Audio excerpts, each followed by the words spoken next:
Welcome back to Mind Portfolio Lab. This is the next video in the individual EA overview series. In the previous videos, I looked at previous day level behavior, structure-based behavior, session behavior, confirmation-based behavior, short-term momentum behavior, and volatility band behavior. In this video, I'm moving on to another system in the portfolio, which I'm going to describe at a high level as a short-side pattern EA. Internally, this is the EA I refer to as BIF. As always, I'm going to keep this deliberately high level. I will not be sharing source code, exact settings, exact entry rules, filters, stop logic, target logic, or trade management rules. The aim is not to give away the system or provide trade signals. The aim is to explain what role this EA plays in the wider portfolio, what type of behavior it is designed around, and what I monitor over time. At portfolio level, this EA gives me exposure to short-side pattern behavior. In the uploaded test, the system is short-side only. That matters because it gives the portfolio a different type of directional exposure from systems that can trade both ways or systems that are more focused on long-side behavior. I am deliberately not going into the exact pattern logic, because that is part of the system itself. But in broad terms, the EA is designed to identify conditions where downside behavior fits its rules and where the trade has enough potential to be worthwhile. That makes it different from the other systems I have covered so far. The volatility band EA is built around wider band behavior. The short-term momentum EA is more focused on faster intraday movement. The session-based EA is tied to behavior around a defined market window. This one is more specifically a short-side pattern component. That has a clear role in the portfolio. One of the risks in building a portfolio is accidentally becoming too dependent on one type of market direction. If too many systems only perform when markets are rising, or only when one style of movement is present, the portfolio can look more balanced than it really is. A short-side component can help with that, but only if it genuinely behaves differently and remains controlled. This EA can perform better when downside behavior is cleaner and when bearish patterns follow through. If the market gives the system the right type of movement, the winners need to do enough work to compensate for the trades that fail. Where it can struggle is in strongly rising markets, or in conditions where bearish patterns appear but then immediately fail. Snapbacks can be difficult. Low volatility conditions can also be difficult if there is not enough downside follow-through after the setup appears. So again, this is not a system that should be judged trade by trade. A single losing trade does not mean the EA is broken. A single winning trade does not prove anything.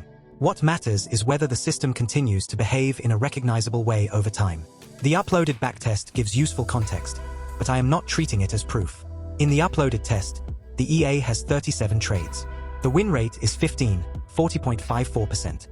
The average holding time is around 6 hours 6 minutes and 21 seconds. And the maximum holding time is around 61 hours 47 minutes and 9 seconds. That tells me a few important things. First, the trade sample is quite small compared with some of the other systems, so I need to be careful not to overstate the results. Second, the system is not a high win rate component. It needs the winners to do enough when the short side movement follows through. And third, while the average hold is around 6 hours, some trades can remain open for more than 2 days, so overnight exposure still matters.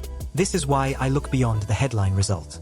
I want to understand how the EA behaves, how often it trades, whether it is genuinely different from the rest of the portfolio, and whether the drawdown remains controlled relative to its role. At portfolio level, the role of this EA is to add a short-side pattern component. It is not trying to duplicate the volatility band system. It is not the same as the short-term momentum EA. It is not simply another long and short directional system. In the tested version, its role is more specific. That can be useful, because each EA should have a reason for being included. When I monitor this EA live, there are a few things I care about most. First, is it still taking the kind of short-side pattern trades I expect?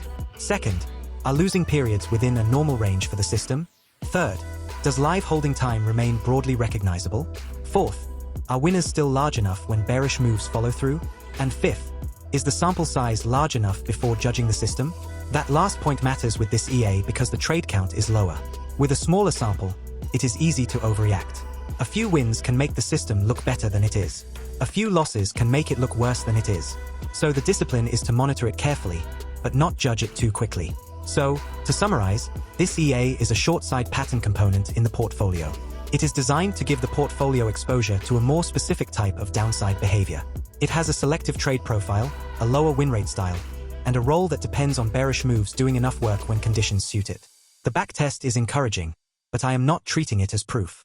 I am using it to understand the system's character and to decide what I need to monitor live. For me, the important question is whether the system continues to behave live in a way that makes sense, and whether it adds a distinct contribution to the portfolio. This is not about finding one perfect EA. It is about building a portfolio where each system has a reason for being included. In the next video, I'll move on to another EA and go through the same process. What it is designed to capture, when it may perform better, when it may struggle, and why it belongs in the wider portfolio.